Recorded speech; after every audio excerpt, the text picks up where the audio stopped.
તપા એટલે 9 દિવસમાં સખત ગરમી પડવાના 9 દિવસો, જેને નવતપા કહેવામાં આવે છે. 25 મેથી 2 જૂન સુધી આ સમય રહેશે, કારણ કે 25 મે સૂર્ય ચંદ્રના રોહિણી નક્ષત્રમાં પ્રવેશ કરશે. રોહિણી નક્ષત્ર ચંદ્રનું છે, જળ તત્વનું છે.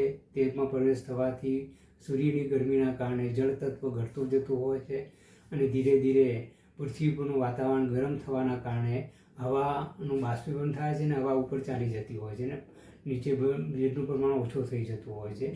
તેને સંતુલિત કરવા માટે દરિયા તરફથી આવતા ઠંડા ભેજવાળા પવનો સંતુલિત કરે છે, જેને વાદળ બંધાય છે અને વરસાદ પડતો હોય છે. આ 9 દિવસો જ ખૂબ જ મહત્ત્વ છે. જ્યારથી સૂર્ય રોહિણી નક્ષત્રમાં પ્રવેશ કરે ત્યાંથી લઈને 9 દિવસ. આમ સૂર્ય એક નક્ષત્રમાં લગભગ 14 થી 15 દિવસ રહેતો હોય છે, પણ આ નવતપાનું ખૂબ જ મહત્ત્વ છે.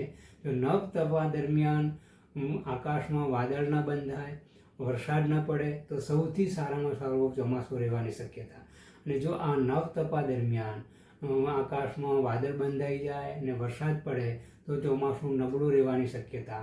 આ આપણા ઋષિ મુનિઓએ વૈજ્ઞાનિક રીતે જે અનુમાન લગાવેલું, આજના આધુનિક જમાનામાં પણ આ વસ્તુ 100% સાચી છે.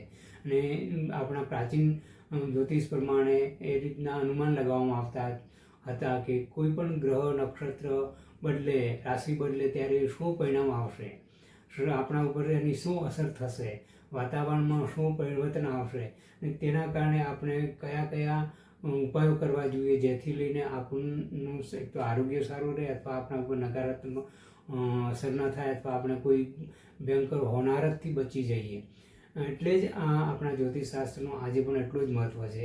સામાન્ય રીતે જ્યોતિષશાસ્ત્રને આપણા વ્યવહારિક જીવનમાં અપનાવવો ખૂબ જ જરૂરી છે. આજકાલ જ્યોતિષશાસ્ત્રને વ્યવહારિક જીવનમાં અપનાવવાની જગ્યાએ જ્યોતિષશાસ્ત્રને ઉપાયોનું શાસ્ત્ર બનાવી દેવામાં આવ્યું છે.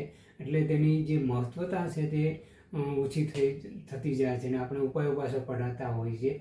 તેની પાછળ ઉપાયો છે પણ વૈજ્ઞાનિક રીતે છે અને ચોક્કસ કારણો હોય છે એની પાછળના, કે તે અનુકૂળ છે કે કેમ.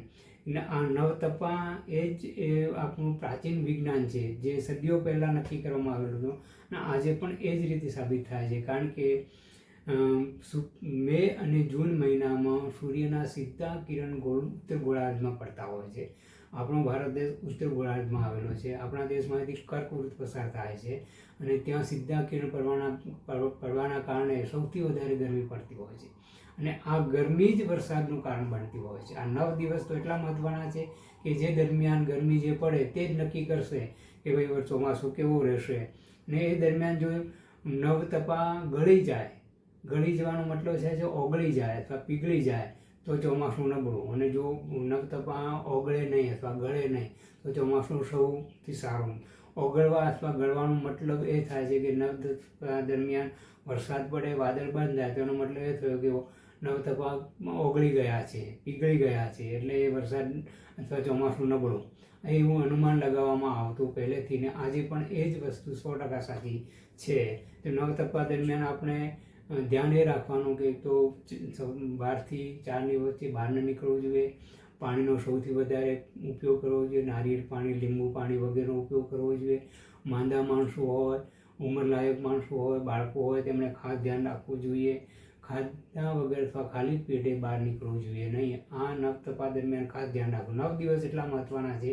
વૈજ્ઞાનિક રીતે આપણા જ્યોતિષશાસ્ત્રની દૃષ્ટિએ પણ એટલા જ મહત્ત્વ છે, કારણ કે એ ચોમાસાની આગાહી કરે છે કે આવનાર ચોમાસું અથવા વરસાદ કેવા પ્રમાણમાં રહેશે, પુષ્કળ પ્રમાણમાં રહેશે, ઓછા પ્રમાણમાં રહેશે અથવા અતિવૃષ્ટિ થશે અથવા દુષ્કાળ પડશે. તે આ નવતપા ઉપરથી નક્કી થતું હોય છે અને તે પુરાણા કાળથી નક્કી માનવામાં આવે છે, તે અનુમાન લગાવવામાં આવતું હતું. એટલે જ્યોતિષશાસ્ત્રનું ખૂબ જ મહત્ત્વ છે. આમ સામાન્ય રીતે જ્યોતિષને વાસ્તુ એ આપણી પરંપરા છે અને આપણા રોજિંદા જીવનને બહેતર અથવા સુખમય બનાવવાનું શાસ્ત્ર છે.